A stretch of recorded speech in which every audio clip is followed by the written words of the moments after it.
Welcome to the Archive of Tedium.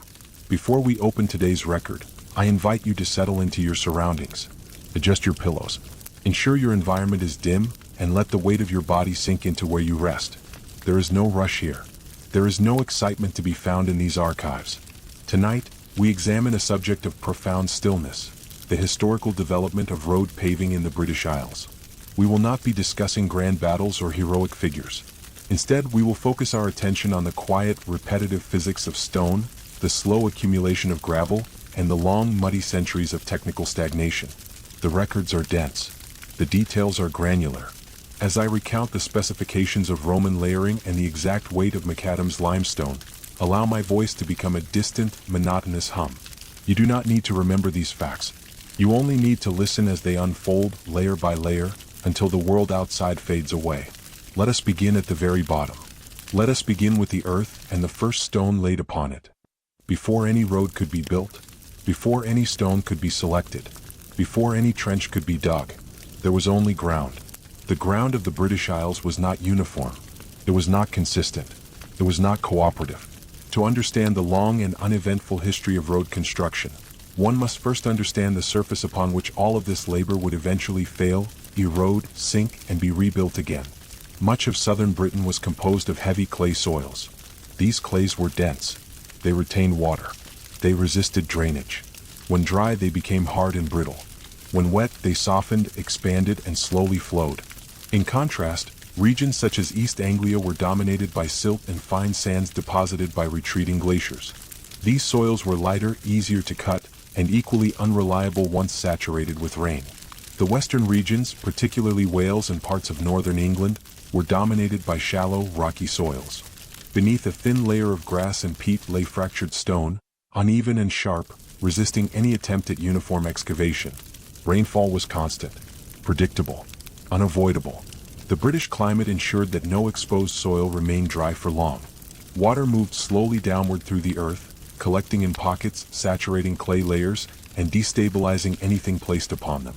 When a human foot pressed into this ground, it left an impression. When a cart wheel passed over it, it left a rut. When hundreds of carts followed the same path, that rut deepened, filled with water, and became a trench of mud. Early pathways formed not through planning, but through repetition. Animals followed the same routes. People followed the animals. The ground yielded gradually. These early trackways were not built. They were worn. They followed ridgelines where the soil drained more easily. They avoided valleys where water pooled. They shifted slowly over time as erosion made older paths unusable. The width of these paths was inconsistent.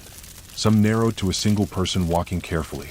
Others widened as travelers avoided particularly soft sections by stepping to the side, slowly flattening the surrounding land. There were no edges, no surfaces, no layers.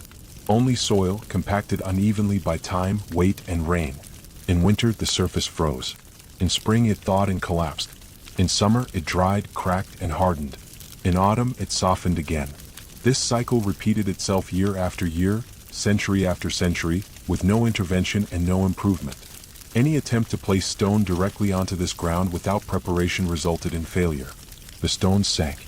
They tilted. They disappeared beneath the surface. This was the condition the Roman engineers would encounter centuries later. A landscape defined not by emptiness, but by instability. And so, before we speak of trenches, before we speak of layers, before we speak of stone, we must remain here, standing on damp soil, listening to the wind, and observing the ground doing exactly what it had always done, slowly shifting, quietly absorbing weight, and patiently waiting to swallow whatever was placed upon it. In the next chapter, we will observe how Roman surveyors approached this unstable surface, not with urgency, but with measurements, angles, and an expectation of repetition. Before any stone was touched, before any trench was opened, before any labor began, the Roman road existed only as an idea. This idea did not appear suddenly. It was not inspired. It was not creative. It emerged slowly, through measurement, through observation, and through an almost excessive concern for alignment. Roman surveyors were not builders in the modern sense. They were not concerned with speed. They were not concerned with efficiency. They were concerned with straightness. A road, to a Roman engineer, was not a response to the landscape. It was an imposition upon it. The surveyor would arrive first. often alone or accompanied by a small number of assistants. They carried very little. What they carried mattered. One of the most important tools was the groma. The groma was a simple instrument, deceptively simple. A vertical staff fixed firmly into the ground. At its top, 2 perpendicular crossbars. From each arm hung a plumb line, weighted with lead. When the wind was still, the strings hung straight. When the wind moved, they swayed slowly, then settled again. The surveyor waited. Waiting was part of the process. Only when the strings came to rest could alignment begin. By positioning himself so that 2 plumb lines overlapped visually, the surveyor established a straight line. This line extended not for meters but for miles. The road would follow this line, relentlessly, even when the terrain resisted. Hills were not avoided. They were cut. Valleys were not detoured. They were crossed. Forests were not navigated. They were removed. The surveyor marked the line using wooden stakes driven into the ground at regular intervals. Each stake represented not progress, but intention. Between each stake lay uncertainty. Soft ground, hidden stones, roots, waterlogged clay. None of this altered the line. Once the primary alignment was established, the surveyor began the secondary process, assessment of ground condition. He did not dig deeply. He probed. Using an iron rod, he tested resistance. He noted how easily the rod entered the soil. He observed whether water pooled around the hole. Clay resisted at first, then yielded suddenly. Sand offered little resistance, but collapsed inward. Gravel shifted unpredictably. Each observation was noted mentally, not written. The Roman surveyor trusted repetition more than records. He walked the line again, and sometimes again. The distance between stakes was adjusted slightly. A small deviation here, a correction there. Never dramatic, always measured. The width of the planned road was also determined at this stage. Standard military roads range between 4.5 and 6 meters wide. Enough for 2 carts to pass. Enough for legions to move efficiently. This width was not arbitrary. It accounted for the turning radius of carts, the spacing of horses, the expected erosion at the edges, and the gradual narrowing that would occur over time. The surveyor knew the road would decay. This was expected. The goal was not permanence. The goal was delayed failure. Once satisfied, the surveyor authorized excavation. But authorization did not mean urgency. Days could pass before digging began. Supplies had to arrive. Laborers had to assemble. Tools had to be distributed. The landscape remained unchanged during this time. Grass moved in the wind. Rain fell. Water soaked into the soil. The line waited. When excavation finally began, it followed the line exactly. Deviation was corrected immediately. A trench that wandered was useless. A road that curved unnecessarily was a mistake. Roman roads were not efficient because they were fast to build. They were efficient because they refused compromise. This rigidity is what allowed them to survive centuries. And it is also what caused many of them to fail spectacularly when maintenance stopped. At the end of the surveyor's task, nothing visible remained except stakes in the ground. No stone. No surface.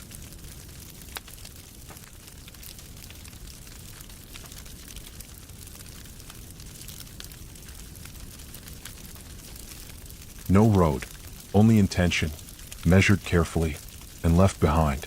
In the next chapter, we will not rush into construction. Instead, we will descend slowly into the earth itself, and observe the opening of the trench, the removal of soil, and the quiet, repetitive act of digging that prepares the ground to receive stone. The surveyor did not walk quickly. Speed introduced error. Error introduced correction.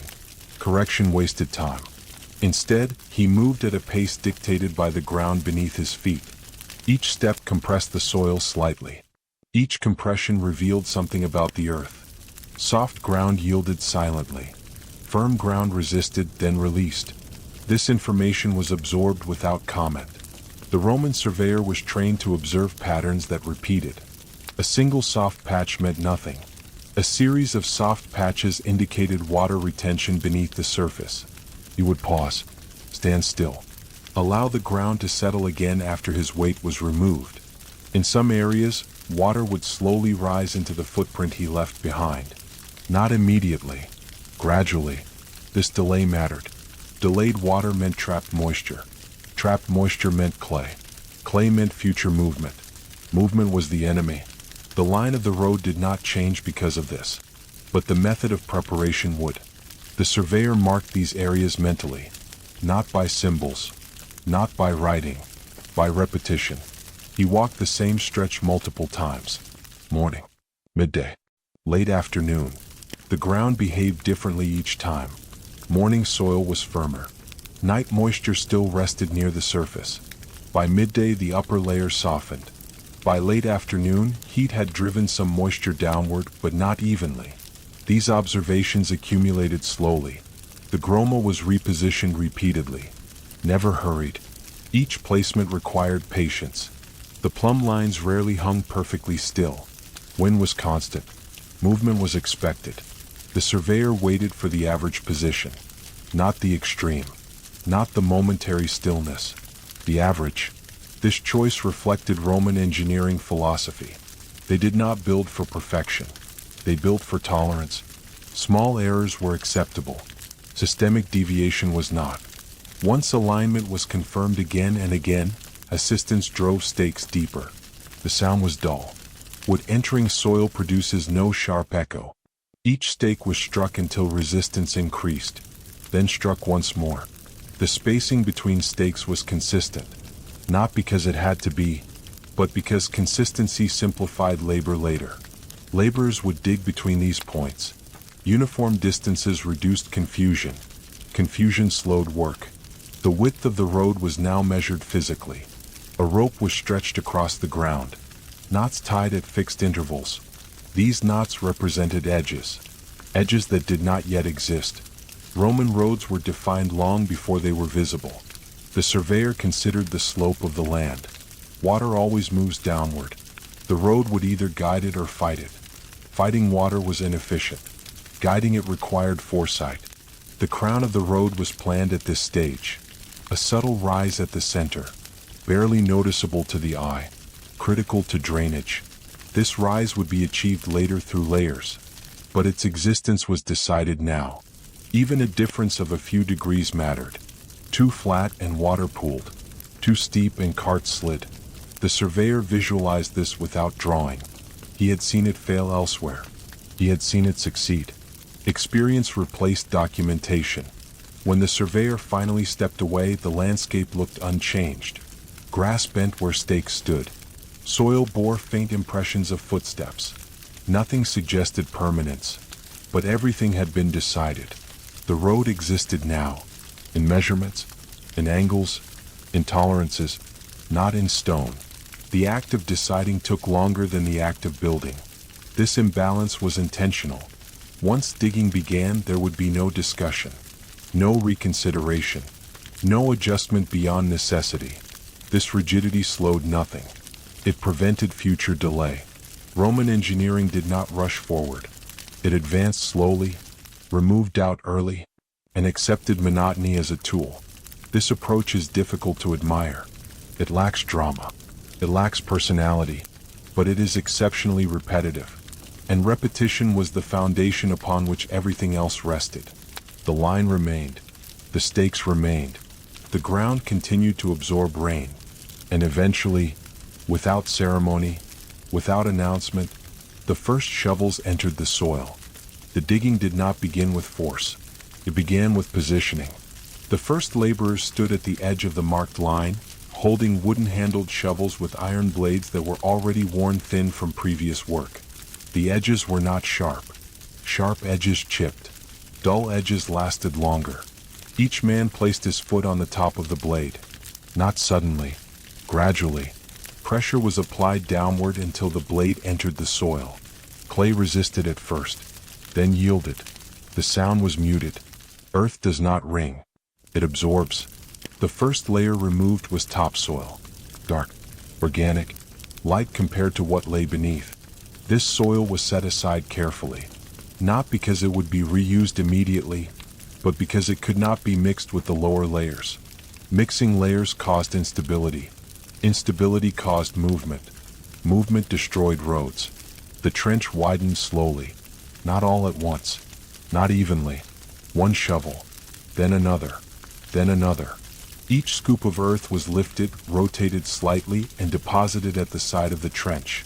The pile grew gradually, unevenly, shaped more by habit than by intention. As the trench deepened, the soil changed. The dark organic layer gave way to lighter clay, yellow-brown, sticky when wet, heavy when lifted. Each shovel load weighed more than the last. Laborers adjusted their stance, feet wider apart, knees bent slightly. This posture reduced fatigue. Fatigue slowed progress. Slow progress delayed schedules. Schedules mattered, but not enough to justify collapse. The trench walls were kept vertical, not perfectly vertical, nearly. Too steep and the walls collapsed inward. Too shallow and the trench widened unnecessarily. Unnecessary width wasted labor. A supervisor walked slowly along the edge, observing. He carried no tools, only a staff. When a wall slumped, he stopped. He waited. He watched. If the collapse continued, the angle was corrected. If it stopped, nothing changed. Intervention was minimal. The depth of the trench increased inch by inch. Roman standards varied by region, but most road trenches reached between 3 and 5 feet in depth. Depth depended on soil. Soft ground required deeper excavation. Firm ground required less. This was not measured with rulers. It was measured with familiarity. A worker knew when resistance changed. He felt it through the shovel handle. The moment the blade struck harder material, the sound changed. Dull became solid. Yielding became resistant. This layer was closer to the pavimentum, the natural hard ground. Sometimes it was compacted gravel, sometimes dense clay, sometimes fractured stone. When stone was encountered, digging slowed significantly. Iron blades scraped. Sparks were rare. Most contact was glancing. Large stones were loosened, not lifted immediately. They were rocked, shifted, exposed. Only then were they removed. Removing a single large stone could take several minutes, sometimes longer. 2 men might work together, one prying, one lifting. Breathing slowed. Effort increased. The stone was rolled out of the trench, not carried. Carrying wasted energy. Rolling used gravity. Gravity was always preferred. As excavation continued, water sometimes appeared, not flowing, seeping. A thin sheen forming at the base of the trench. This was noted, not addressed immediately. Water presence confirmed earlier observations. Drainage would be required later. For now, digging continued. The trench extended forward at a steady pace. Not fast, not slow, consistent. At intervals, the trench was checked for level, not smoothness, level. Small rises were cut down. Small depressions were filled temporarily. These adjustments were provisional. Final leveling would occur during stone placement. The trench floor was compacted lightly by foot traffic. Men walked along it repeatedly. Each pass compressed the soil slightly more. This was intentional. Loose ground beneath stone caused settling. Settling cracked surfaces. Cracked surfaces admitted water. Water ended roads. The sides of the trench dried faster than the bottom. Air circulation mattered. If rain fell, work paused. Not immediately. Brief rain was ignored. Sustained rain softened walls. Walls collapsed. Collapsed walls required redigging. Redigging wasted time. So rain dictated rhythm. When rain stopped, work resumed slowly. Wet soil was heavier, more adhesive. Shovel blades required frequent clearing. Soil clung, built up, changed balance. Workers adjusted unconsciously. Their movements became smaller, more controlled. Hours passed. The trench grew longer. Uniformity emerged not because it was enforced, but because repetition eliminated variation. Each section resembled the last. The same depth, the same width, the same texture. This was the desired outcome. Monotony indicated success. At the end of the day, the trench remained open. No covering, no protection. Exposed soil dried overnight. Drying caused contraction. Contraction increased firmness. This was beneficial. The following day, the trench was inspected again. Minor collapses were repaired. Loose debris removed. Nothing dramatic. Only correction. The act of digging did not inspire reflection. It did not invite pride. It was repetitive, predictable, physically exhausting, and it was absolutely necessary, because stone placed into an improperly prepared trench did not fail immediately. It failed slowly, and slow failure was the most dangerous kind. So the digging continued, section by section, day after day, until the earth itself had been shaped into a narrow, uniform void, designed to receive weight, pressure, and time. Once the first layer of stone had been placed, no immediate progress was visible from a distance. The trench appeared unchanged.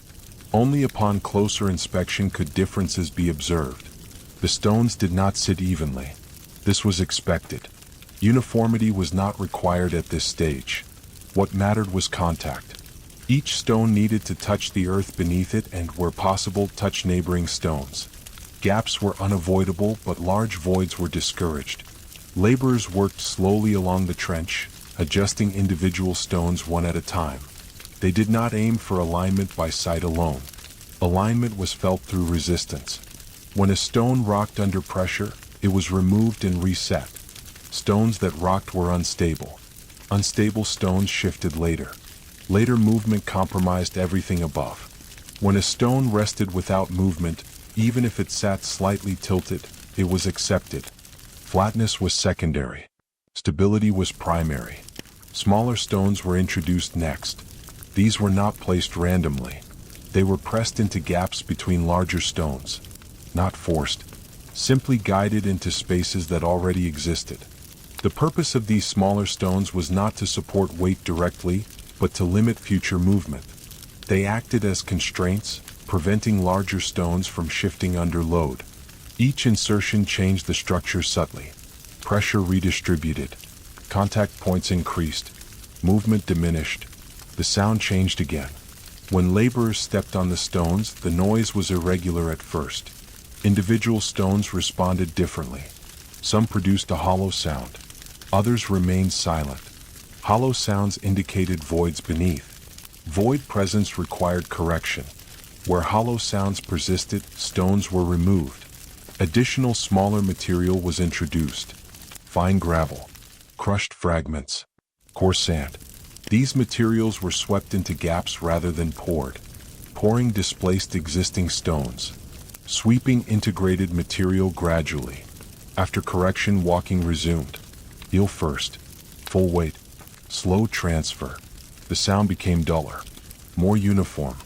Uniform sound indicated uniform resistance. At this stage, the trench floor no longer behaved like soil. It behaved like a system. Individual components mattered less than their collective response. Inspection continued throughout the day. Supervisors did not rely on written measurements. There were no standardized tools for this stage. Assessment was based on experience, repetition, and comparison. If one section sounded different from another, it was examined. If movement was felt in one area but not elsewhere, it was corrected.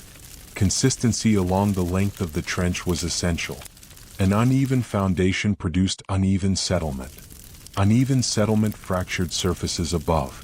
Time was not rushed. If progress slowed, it was allowed to slow. Fatigue increased errors. Errors multiplied effort. Work paused when necessary. During pauses, the stone was left undisturbed. No coverings were applied. Exposure to air was not considered harmful. Rain, however, required attention. Light rain was tolerated. Heavy rain required intervention. Tarps were placed loosely over sections of the trench. Not sealed. Airflow remained possible. Trapped moisture was avoided. Water pooling between stones was removed manually. Buckets were used again. Sponge-like materials were pressed into gaps. Excess water was absorbed, not drained. Draining removed fine material. Fine material contributed to stability. The balance between moisture and dryness remained important. Once the lower stone layer stabilized, attention shifted upward. The next layer did not begin immediately. The first layer needed time to settle. Weight alone was insufficient. Time allowed minor shifts to complete naturally. Laborers walked the length of the trench repeatedly over the stones. Not to compress them, but to encourage any remaining movement to occur before additional weight was added. If stones shifted now, they would shift less later. After several passes, movement decreased to near zero. The stones resisted adjustment. They no longer responded easily to pressure. This resistance marked readiness. Only then was preparation made for the next layer. Additional stones were selected, slightly smaller than the first. Their purpose differed. They would fill space rather than define structure. Placement began again, stone by stone, gap by gap. No single stone mattered, only the accumulated effect. With each addition, the trench changed character. It was no longer a void cut into the earth. It was no longer exposed ground. It had become a base, quiet, unremarkable, deliberate. Nothing above it was visible yet, but everything above it depended on what had already been done. And nothing done at this stage could be corrected later without complete removal. For this reason, progress remained slow, not because of difficulty, but because permanence allowed no revision.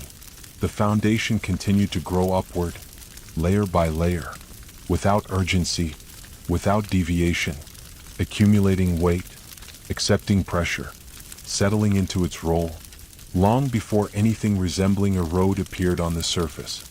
Once the foundation layers reached their intended height, visible work slowed again. From above, the roadbed still appeared incomplete. Stone edges remained exposed. Surfaces were uneven. No smooth plane had been established. This was intentional. Roman roads were not designed to appear finished at this stage. The underlying structure existed to carry weight, not to provide comfort. Comfort came later. Durability came first. Above the foundation, intermediate layers were added. These consisted of smaller, more consistently sized stones. Their purpose was transitional. They absorbed irregularities from below and distributed load more evenly upward. These stones were not carefully shaped. They were selected for size and hardness. Uniformity was relative. Placement followed the same principles as before. No dropping, no stacking, no forcing. Each stone was lowered, adjusted, and released only when it resisted movement. The surface gradually became less chaotic, not smooth, but coherent. As layers accumulated, the road began to behave differently underfoot. Pressure no longer transferred directly to the soil. It spread outward through stone contact. This distribution reduced localized stress. Reduced stress prolonged lifespan. Roman engineers understood this effect through observation, not calculation. They noticed that roads built this way required less frequent repair. They noticed that failures occurred gradually, not suddenly. Gradual failure allowed intervention. Above the intermediate stone layers, finer material was introduced. Crushed stone mixed with coarse sand. Sometimes lime was present, sometimes not. Regional variation influenced composition. In areas where stone was abundant, stone dominated. In areas where stone was scarce, gravel and compacted earth filled gaps. This flexibility allowed roads to be constructed across diverse landscapes. Britain presented particular challenges. Soil conditions varied widely. Rainfall was frequent. Freeze and thaw cycles affected stability. Drainage became increasingly important. Roads were built with subtle elevation at the center. This elevation was minimal, often unnoticed by casual observers, but it encouraged water to move outward. Water that lingered weakened structure. Water that moved away preserved it. Ditches alongside roads were maintained continuously. They were not decorative. They were functional. Blocked ditches led to saturation. Saturation led to collapse. Maintenance crews were assigned along major routes. Their task was not to rebuild, but to preserve. Loose material was replaced. Surface irregularities were corrected. Drainage was cleared. This maintenance was constant. It was quiet. It was repetitive. When the Roman administration remained active, roads persisted. When it weakened, maintenance declined. After Roman withdrawal from Britain, the roads did not fail immediately. Stone does not forget its purpose quickly. For decades, sometimes centuries, the foundations remained intact. Traffic patterns continued to follow them. Travelers preferred their reliability. But without organized maintenance, small problems accumulated. Ditches filled, water pooled, fine material washed away.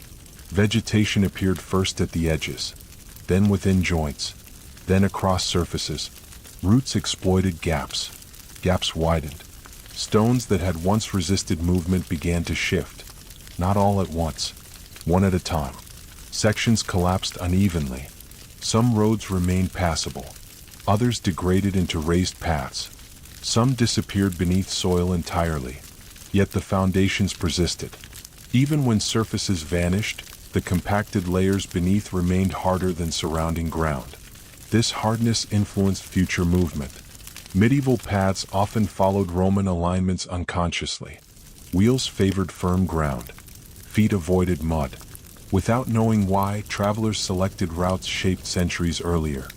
New surfaces were added over old foundations, sometimes intentionally, often unknowingly. Stone was reused, gravel redistributed, earth leveled. The Roman road became something else, no longer engineered, no longer maintained systematically, but still present, still shaping movement, still guiding trade, still determining where later roads would form. This quiet persistence mattered. When organized road building resumed centuries later, builders often encountered old foundations beneath their work. They did not remove them. They adapted. The old stone accepted new layers, not because it was perfect, but because it was already stable. And stability, once achieved, rarely disappears entirely. Continuing from that persistence, the landscape entered a long period where roads existed without design. They were used but not understood, followed but not maintained, present but unmanaged. What survived from the Roman period functioned more as memory than system. Travel did not stop. It adapted. Movement became seasonal. In dry months, paths hardened naturally. Compacted soil and exposed stone created passable routes. Wheels left shallow impressions that disappeared under repeated use. In wet months, the same paths dissolved. Rainwater pooled in depressions left by collapsed stone. Clay soils absorbed moisture slowly and released it even more slowly. Foot traffic churned surfaces into suspension. Wheel traffic deepened ruts. These ruts guided future movement. Once a rut formed, it was reused. Reused ruts deepened. Deep ruts trapped water. Water softened surrounding soil. The road widened not by planning but by avoidance. Travelers moved outward. Edges eroded. Fields were encroached upon. This expansion was gradual, unrecorded, persistent. Responsibility for roads shifted to local communities. There was no centralized standard, no shared technique. Maintenance became reactive. Repairs occurred only when passage became impossible. Material used for repair was whatever lay nearby.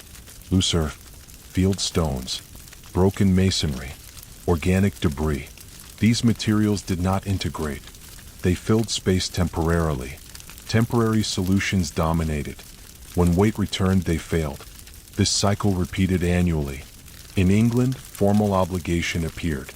Under later medieval law, inhabitants were required to contribute labor, not skill, not expertise.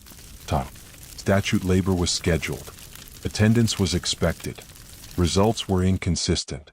Villagers gathered along roads with tools unsuitable for stonework. Shovels, hoes, wooden rakes. They filled ruts. They leveled surfaces. They did not drain water. Drainage knowledge had been lost.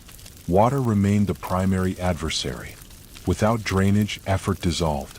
Rain erased days of work. Frost fractured surfaces further. Roads became layered records of failure. Each year added material. Each year removed structure. Beneath this accumulation, Roman foundations sometimes remained intact. Above them, chaos. Travel slowed. Distances increased in time, not length. Journeys were planned around daylight, around weather, around ground conditions. Heavy loads avoided roads entirely. Rivers became preferable. Where roads existed, they were endured. By the early modern period, pressure increased. Trade expanded. Carriages grew heavier. Demand for reliability rose.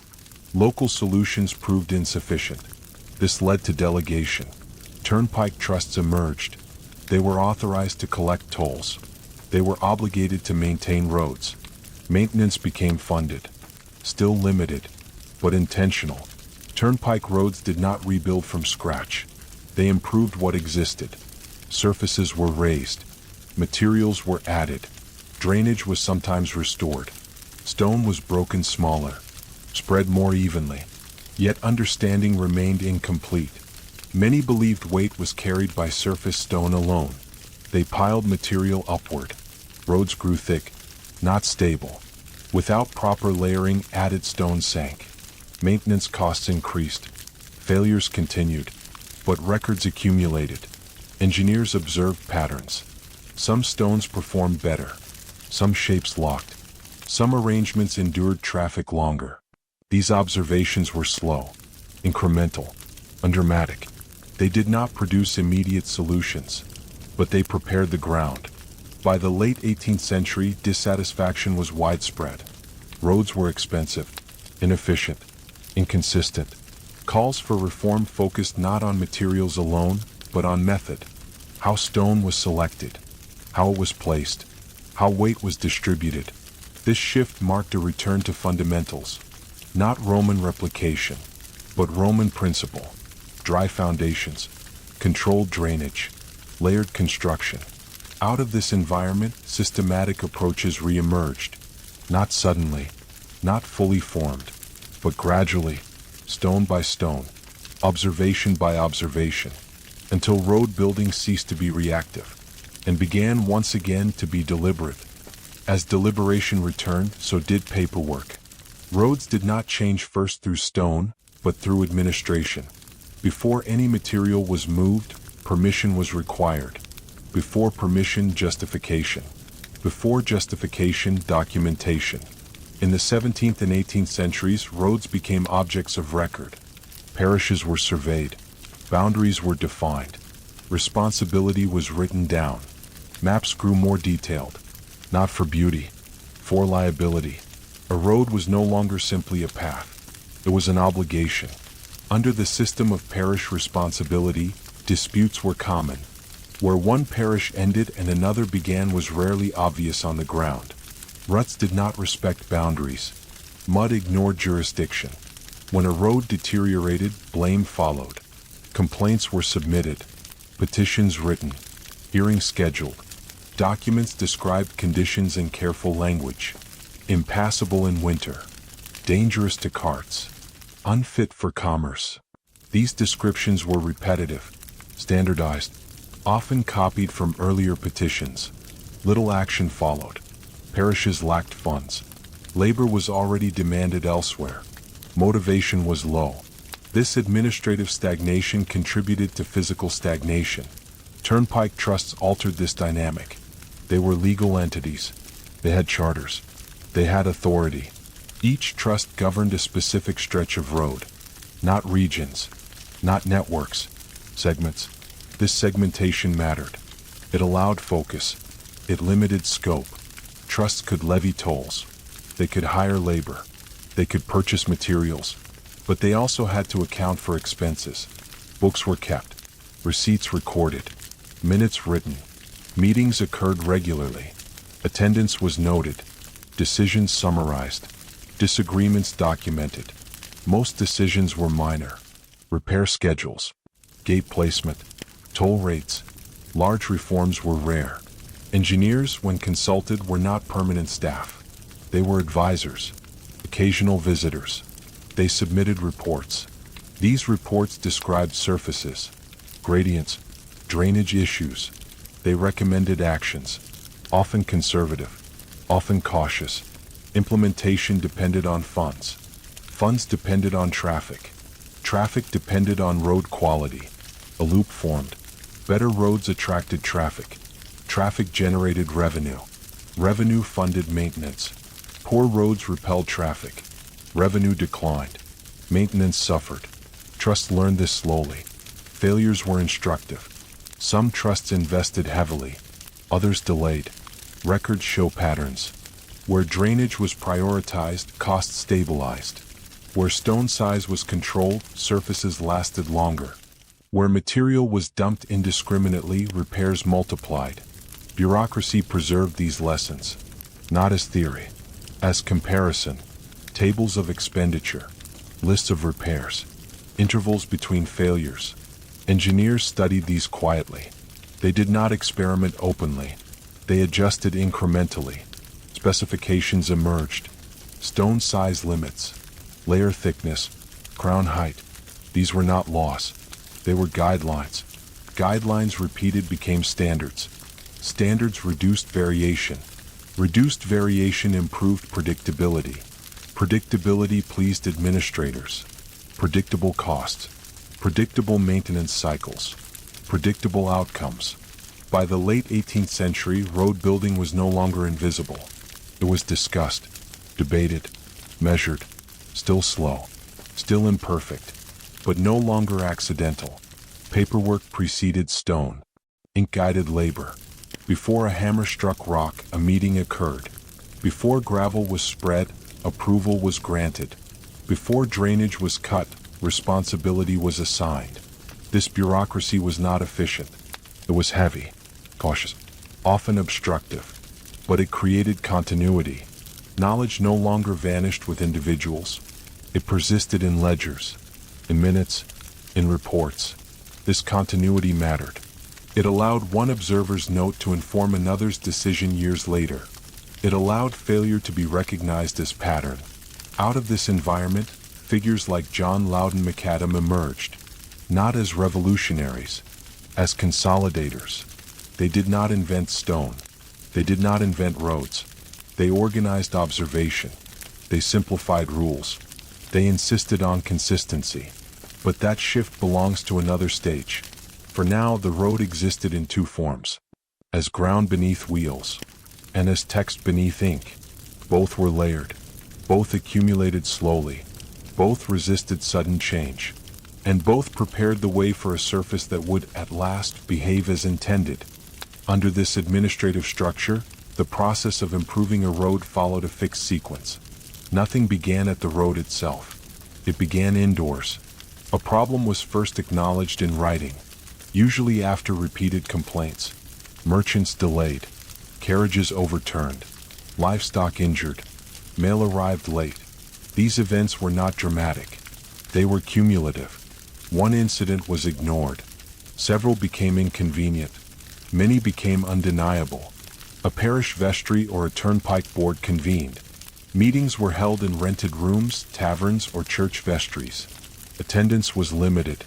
The same names appeared repeatedly in the records: landowners, merchants, clergymen, occasionally an engineer. The condition of the road was described verbally, then summarized, then written down. Language followed convention. Phrases were careful, measured, non-accusatory. Responsibility was implied, not stated directly. Once recorded, the issue was deferred to procedure. A survey was ordered. Surveys were slow. A small group walked the road, sometimes rode, rarely measured precisely. They noted distances by milestones, gradients by effort, drainage by observation after rain, soft ground, standing water, collapsed edges. Their findings were written as narrative, not data. Frequently flooded, much worn, requires attention. These reports were read aloud at the next meeting. Discussion followed. Cost was estimated.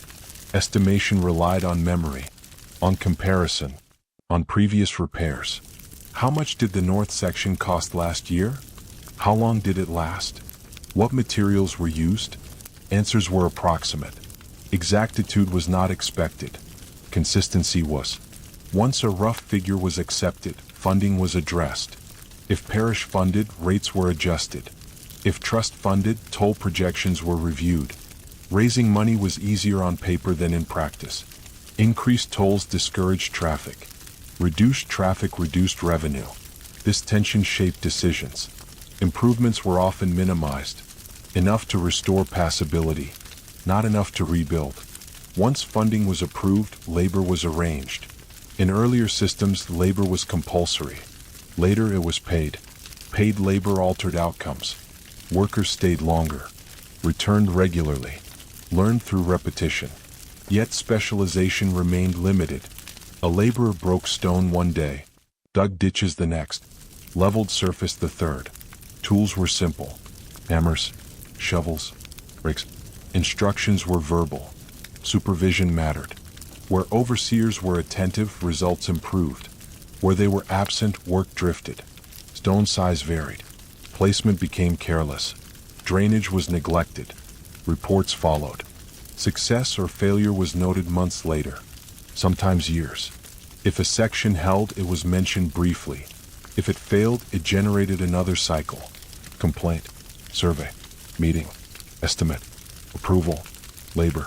This repetition was slow, but it accumulated knowledge, not formally, practically. Over time, certain practices were avoided. Stone dumped in large pieces sank. Earth filled dissolved. Uncleared ditches flooded surfaces. Other practices persisted. Broken stone performed better. Raised centers shed water. Regular inspection reduced collapse. These observations were not centralized. They spread through correspondence, letters between trustees, marginal notes in reports, annotations in ledgers. An engineer might note a success on one road. Another might attempt something similar elsewhere. Results varied. Geology differed. Weather interfered. Traffic patterns changed. Still, patterns emerged. By the late 18th century, a road project followed an increasingly predictable path. Problem identified. Condition documented. Cost estimated. Funds allocated. Materials specified. Labor assigned. Work executed. Performance observed. Outcome recorded. This sequence did not guarantee quality, but it reduced randomness. Roads were no longer altered impulsively. They were altered cautiously. Delays were common. Winter halted work. Rain interrupted progress. Funds ran short. Stone sat unused. Trenches filled with water. Labor dispersed. Projects extended across seasons. In some cases, years passed between approval and completion. Yet the road remained a subject of attention. It existed within an administrative memory. Even when neglected physically, it was present on paper. Its length, its condition, its cost. This mattered later. When reformers proposed changes, they did not speak in abstraction. They referenced records, comparisons, trends. They pointed to sections that lasted, to costs that stabilized, to methods that reduced complaints. They argued not for innovation, but for consistency. Do what works. Repeat it. Standardize it. This logic appealed to administrators. It promised control. Out of control came method. Out of method came structure. And from that structure, a new approach to stone would soon emerge. But before stone could change, the system that governed it had to become predictable. That predictability was slow, boring, administrative, and it reshaped the road long before it reshaped the surface. The accumulated observations did not remain isolated indefinitely. By the early 19th century, pressure reached a point where incremental repair was no longer sufficient. Traffic volumes increased beyond what traditional surfaces could tolerate. Mail coaches ran on fixed schedules. Military movement demanded reliability. Commercial transport expanded in both weight and frequency. Road failure was no longer an inconvenience. It became a systemic problem. At this stage, the question shifted. Not how to repair roads, but how roads should function at all. The prevailing assumption had been incorrect. For centuries, builders believed weight needed mass beneath it. Thick layers, large stones, deep accumulations. Experience contradicted this. Roads failed not because they were thin, but because they were wet. Water, not load, was identified as the primary agent of collapse. This realization did not arrive suddenly. It emerged through comparison. Roads that drained well endured. Roads that retained moisture deteriorated quickly. Stone thickness varied widely. Performance correlated poorly. Drainage correlated strongly. This understanding reframed construction priorities. The surface was no longer the focus. The behavior of the ground beneath became central. Into this environment stepped John Loudon McAdam, not as an inventor, as an observer. McAdam did not propose complex systems. He rejected them. He argued that roads should be light, dry, and precisely layered. His principle was simple. The ground carries the load. Stone protects the ground. Protection required consistency, not mass. McAdam insisted that stone size be controlled. No stone larger than could fit in the mouth. This rule was practical, not symbolic. Small stones locked together. Large stones created voids. Voids collected water. Water destroyed cohesion. He eliminated deep foundations. He eliminated large blocks. He eliminated unnecessary thickness. Instead, he specified layers of broken stone, laid thin, compacted by traffic itself. Drainage was non-negotiable. Side ditches were required. The road surface was crowned. Water had a path away from the structure. Construction became repeatable. For administrators, this was critical.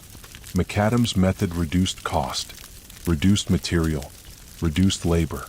But more importantly, it reduced uncertainty. Roads built this way behaved predictably. Maintenance intervals lengthened. Budgets stabilized. Complaints decreased. Adoption followed gradually. Not universally. Not immediately. Some districts resisted. Others adapted partially. Results varied. Where principles were followed closely, performance improved. Where shortcuts were taken, failures persisted. Over time, consistency spread. Specifications were written. Training improved. Oversight increased. Road building transitioned from craft to system.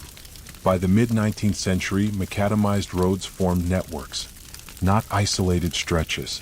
Connected routes. Movement accelerated. Travel time shortened. Costs fell. Trade expanded. The road ceased to be an obstacle. It became infrastructure. Later innovations followed. Tar binding, bitumen, asphalt. These did not replace macadam immediately. They refined it. Surface treatments reduced dust, improved durability, extended lifespan. The foundation principles remained unchanged. Dry ground, controlled drainage, layered stone. Even modern roads reflect this lineage. Beneath asphalt lies structure. Beneath structure lies preparation. Beneath preparation lies soil, conditioned to behave predictably. The Roman road introduced permanence. The medieval period forgot method. The early modern era rediscovered observation. Macadam introduced discipline. None acted alone. Each layer depended on the previous one, like the road itself, built slowly, revised cautiously, enduring through repetition rather than revolution. By the time the surface became smooth, the work beneath had already been perfected. And once perfected, it disappeared from view, which was always its purpose, to carry movement quietly, without attention, without interruption, without the traveler ever needing to consider the stone beneath their wheels. The road became invisible again, not because it failed, but because it finally worked. By the late 18th century, Britain's roads were in a state of quiet crisis. Centuries after the Romans had departed, the stone foundations they left behind had long since been broken apart, buried, or scavenged for building material. What remained across most of the country were roads formed not by engineering but by habit. Paths widened where carts passed, sank where water collected, and hardened only by repeated use. In dry weather they were dusty and uneven. In rain they dissolved into mud. This was not merely an inconvenience. Britain was changing. The Industrial Revolution was accelerating the movement of goods, people, and raw materials at a scale never seen before. Coal, iron, wool, grain, and finished products all needed to travel from countryside to city, from factory to port. Rivers and canals helped, but they could not reach everywhere. Roads mattered again, not as imperial symbols but as economic lifelines. The problem was that most British roads were not built to carry weight. Carts became heavier. Wheels became narrower. Traffic increased. What had once been tolerable under light medieval use now failed rapidly under industrial pressure. Ruts deepened, surfaces collapsed, and maintenance became constant and expensive. Turnpike trusts, which had taken responsibility for many roads, collected tolls but struggled to keep up with deterioration. Into this environment emerged a quiet revolution in road building, not through grand monuments but through method. The first major breakthrough came from an unlikely source: observation. Thomas Telford, a stonemason by trade, approached road construction with the mindset of a builder rather than a traditional surveyor. He believed roads should be structures, not surfaces. Telford redesigned roads from the ground up, literally. His method involved excavating the roadway to a consistent depth, laying large foundation stones by hand, and carefully filling gaps with smaller stone. On top of this, he placed successive layers of crushed rock, each compacted to distribute weight evenly. Drainage was essential. Water, he understood, was the enemy of durability. Telford's roads were expensive, but they worked. Heavy wagons could pass without breaking the surface. Roads stayed firm in wet weather. Maintenance intervals lengthened. His designs were adopted on major routes, especially in Scotland and Wales, where terrain demanded reliability. But it was another man who would ultimately define the future of road paving, not through heavy foundations but through restraint. John Loudon Macadam believed that roads did not need massive stone bases at all. After years of study, Macadam reached a conclusion that contradicted centuries of practice. If the ground beneath was properly drained and compacted, the road itself only needed a thin, well-graded surface layer. Large foundation stones, he argued, were unnecessary and even harmful, as they could shift and crack the surface above. His system, later known as macadamization, was deceptively simple. The roadbed was shaped to shed water. Drainage ditches were cut alongside. Then layers of small, angular stones, no larger than a few centimeters, were spread and compacted by traffic itself. Over time, the stones interlocked, forming a dense, stable surface. The genius of macadam was not strength alone, but efficiency. It was cheaper to build, faster to repair, easier to scale across long distances. Roads could now be laid quickly and maintained incrementally rather than rebuilt entirely. For a rapidly industrializing nation, this mattered enormously. By the early 19th century, macadam roads spread across Britain. They connected industrial towns, rural markets, and growing cities. Stagecoaches traveled faster and more reliably. Mail delivery improved. Trade routes stabilized. For the first time since Roman rule, Britain possessed a coherent road network built on shared engineering principles. Yet macadam had a weakness, one that would only become apparent with the next transformation in transport. Thus, as traffic increased, especially with iron-rimmed wheels and later steam-powered vehicles, macadam surfaces began to break down. Fine stone particles were ground into powder, coating nearby buildings and fields. In dry weather, clouds of dust followed passing vehicles. In rain, the surface softened. The solution would not come from stone alone. By the late 19th century, a new idea emerged: binding the surface. Tar, a byproduct of coal gas production, began to be applied experimentally to macadam roads.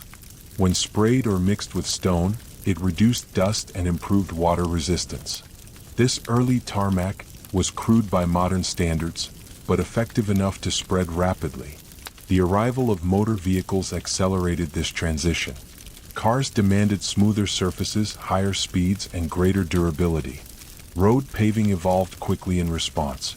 Asphalt, concrete, and reinforced materials replaced traditional stone layers on major routes. Engineering shifted from craft to science, guided by load calculations, material testing, and standardized design. By the early 20th century, Britain's road construction had entered the modern era. What began as Roman stone slabs laid by soldiers had become a complex system shaped by economics, industry, chemistry, and mass mobility. Roads were no longer simply paths across land, they were infrastructure designed for speed, scale, and permanence. And yet, beneath many modern roads, the story remains layered. Roman alignments still guide highways. Medieval routes still define city streets. Macadam principles still influence base construction. Each era built not by erasing the past, but by compacting over it. A quiet accumulation of stone, pressure, and time. By the early 20th century, Road building in Britain was no longer a local concern managed by trusts or counties alone. It had become a national matter. Motor vehicles were no longer curiosities. Lorries, buses, and private cars placed entirely new demands on road surfaces. Speeds increased, axle weights rose, and traffic density multiplied. Roads that had performed adequately for horse-drawn transport now failed rapidly under mechanical stress. The response was standardization. In 1919, the British government passed the Ministry of Transport Act, centralizing oversight of major roads for the first time. A classified road network emerged, distinguishing local roads from trunk routes intended for long-distance and commercial traffic. With this came uniform engineering standards, testing methods, and funding mechanisms. Materials changed accordingly. Macadam remained influential, but it was no longer sufficient on its own. Bitumen-bound surfaces evolved into modern asphalt. Concrete roads, particularly reinforced concrete, appeared on heavily trafficked routes and in urban areas. Subbase layers were carefully engineered to distribute loads and manage moisture, addressing the weaknesses that had plagued earlier designs. Roads were now designed scientifically, not empirically. Soil mechanics, aggregate grading, and surface friction became measurable variables. Engineers calculated stress, fatigue, and lifespan. What had once been a craft passed down by experience became a profession governed by data. Then came war.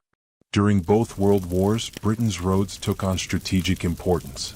They were used to move troops, supplies, fuel, and heavy equipment at speed. Airfields required durable access roads. Industrial regions needed reliable transport despite rationing and damage. Maintenance was often deferred, surfaces patched rather than rebuilt, but the wars accelerated innovation. New binding agents, rapid-setting materials, and prefabricated components were tested under pressure. After 1945, these lessons fed directly into civilian infrastructure. The post-war period marked another turning point. Economic recovery, rising car ownership, and suburban expansion demanded a new kind of road entirely.